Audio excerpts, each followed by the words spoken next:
Assalamualaikum warahmatullahi wabarakatuh. Perkenalkan, nama saya Melani Mekaagen Rohana. Saya di sini akan menjelaskan beberapa materi tentang kimia. Materi pertama yang bakal aku bahas yaitu stoichiometry. Stoichiometry itu intinya perhitungan di dalam reaksi kimia. Misalnya, mau tahu butuh berapa gram zat supaya reaksi ini jalan. Terus hasil akhir jadi berapa banyak zat, itu bisa dilihat dari stoichiometry. Perhitungan stoichiometry. Nah, terus ada hukum kekekalan massa.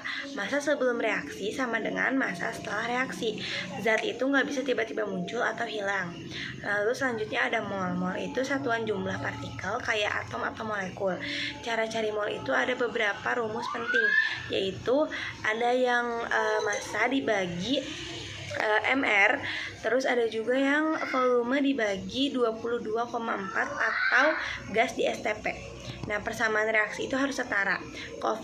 Koefisien di depan zat itu nunjukin perbandingan mol antar zat. Selanjutnya ada reaksi pembatas. Dalam reaksi, bahan yang kita punya tuh bisa aja enggak pas sama kebutuhan reaksi dalam persamaan.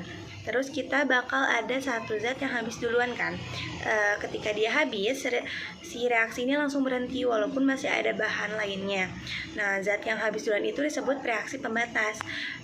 Reaksi inilah yang ngebatasin jumlah produk yang bisa terbentuk. Untuk cari reaksi pembatas itu bisa pakai tabel mula-mula, reaksi, sisa. Materi selanjutnya akan aku bahas yaitu termokimia. Termokimia secara singkatnya adalah bagian dari kimia yang menjelaskan tentang energi panas atau kalor yang menyertai reaksi kimia. Intinya reaksi itu tuh butuh panas atau ngeluarin panas, dan kita tuh ngitung seberapa besar sih perubahan panasnya. Nah, di termokimia ini ada yang namanya perubahan entalpi atau delta H. Delta H atau perubahan entalpi ini tuh energi yang berubah saat reaksi. Rumus dasar yang biasa dipakai itu delta H sama dengan entalpi produk dikurangi entalpi reaktan.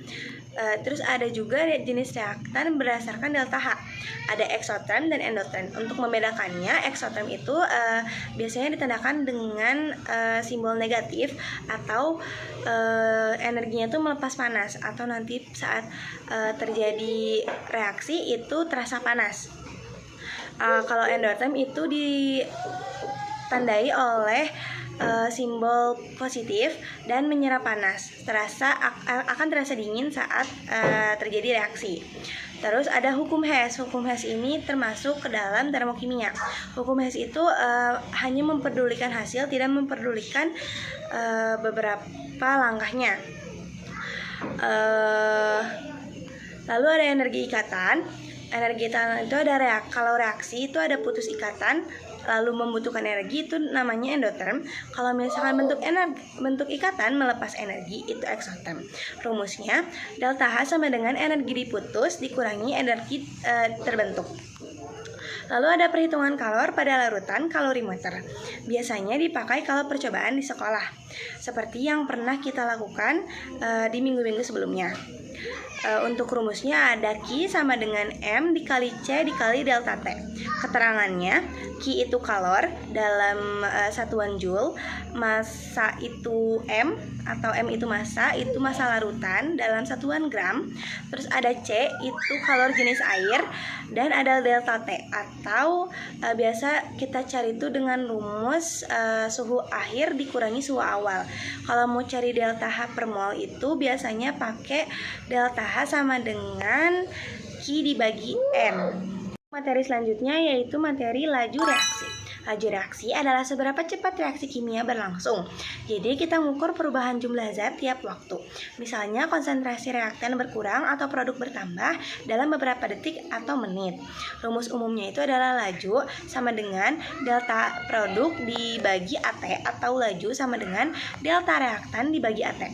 Reaktan dikasih tanda minus karena jumlahnya tuh biasanya semakin berkurang. Selanjutnya ada faktor yang memengaruhi laju reaksi. Yang pertama ada konsentrasi. Semakin banyak zat, semakin sering bertabrakan, reaksi juga bahkan semakin cepat. Untuk yang kedua ada suhu.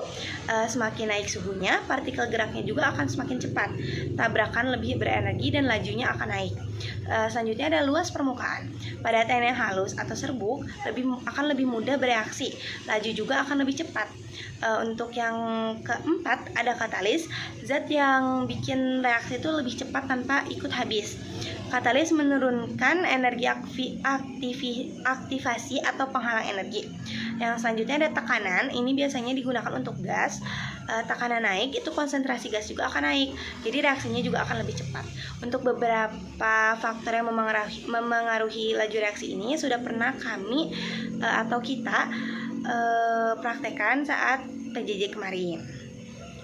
Terus ada teori tumbukan. Reaksi terjadi kalau partikel saling bertumbukan dan tumbukannya itu cukup energi atau energi aktivasi. Arah tumbukannya juga tepat. Kalau syarat nggak terpenuhi, tumbukan nggak akan efektif. Reaksi juga akan lambat. Energi aktivasi itu seperti tembok energi yang harus dilewati dulu, baru reaksinya tuh akan jalan. Yang terakhir ada materi kesetimbangan kimia. Apa itu kesetimbangan kimia? Kesetimbangan itu terjadi saat reaksi maju sama dengan reaksi balik atau kecepatannya sama. Jumlah pereaksi dan produk stabil, tetap, bukan habis total. Ciri kesetimbangan itu terjadi pada sistem tertutup, bersifat dinamis, tetap bereaksi tapi seimbang. Untuk tetapan keseimbangan atau K itu digunakan untuk melihat pemenang antara pereaksi atau versus produk. Ada dua jenis, ada KC yaitu tetapan keseimbangan konsentrasi, dilihatnya tuh dari konsentrasi atau mol. Nah, kalau misalkan KP itu tetapan keseimbangan tekanan. Tekanan dilihatnya dari tekanan parsial gas atau ATM. Nah, rumus umum KC itu rumusnya tuh KC sama dengan konsentrasi C pangkat C dikali konsentrasi D pangkat D dibagi konsentrasi A pangkat A dikali konsentrasi B pangkat B. Hanya gas atau G dan larutan atau aqueous yang masuk rumus. Koefisien itu jadi pangkat dalam rumus. Lalu ada rumus umum KP. Kalau tadi rumus umum KC, ini rumus umum KP. Rumusnya KP sama dengan tekanan parsial C pangkat C dikali tekanan parsial D pangkat D dibagi tekanan parsial A pangkat A dikali tekanan parsial B pangkat B. Kalau semuanya gas, maka KP sama dengan KC dikali R dikali T dipangkat delta N. Delta N itu jumlah mol koefisien gas produk dikurangi jumlah mol koefisien gas reaksi. Arti nilai K itu K lebih dari 1 itu produknya lebih banyak atau reaksi maju unggul. K kurang dari 1 itu reaksi lebih banyak atau reaksi balik unggul. Kalau K sama dengan 1 yaitu seimbang, 50-50. Pengaruh perubahan atau asas-Chandelier. Itu sistem akan melawan perubahan yang diberikan. Perubahan pertama misalkan produknya ditambah, respon sistemnya geser ke kiri atau balik. Kalau reaksi ditambah, responnya geser ke kanan atau maju. Tekanan naik, volume turun, geser ke sisi gas yang lebih kecil. Tekanan turun atau volume naik, geser ke sisi gas yang lebih besar. Kalau katalis tidak memengaruhi K, hanya mempercepat tercapainya keseimbangan. Sekian dari saya. Wassalamualaikum warahmatullahi wabarakatuh. Dadah.